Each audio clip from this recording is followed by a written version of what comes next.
পাখি আর অরণ্য এই দুই নাম আজও বাংলা সিরিয়ালের ইতিহাসে আলাদা জায়গা করে আছে।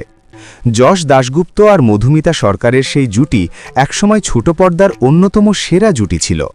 সময়ের সঙ্গে দুজনেই নিজেদের জায়গা তৈরি করেছেন, কিন্তু দর্শকদের আবেগ এখনও অটুট। সেই পুরনো সহ অভিনেত্রীর বিয়েতে আজ হাজির ছিলেন যশ দাশগুপ্ত।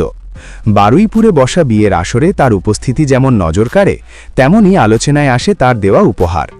সূত্রের খবর, মধুমিতার বিয়েতে যশ উপহার দিয়েছেন একটি দামি সোনার হার।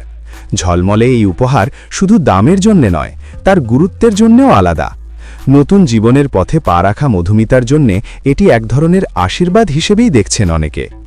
একসঙ্গে সিরিয়াল দিয়ে যাত্রা শুরু করা দুজনের সম্পর্ক আজ স্মৃতির পাতায় থাকলেও এই বিয়ের উপহার দেখিয়ে দিল সম্মান আর শুভেচ্ছা সময়ের সঙ্গে মুছে যায় না। আর তাই যশ দাশগুপ্তের দেওয়াই সোনার হার হয়ে উঠল মধুমিতার বিয়ের অন্যতম আলোচিত মুহূর্ত।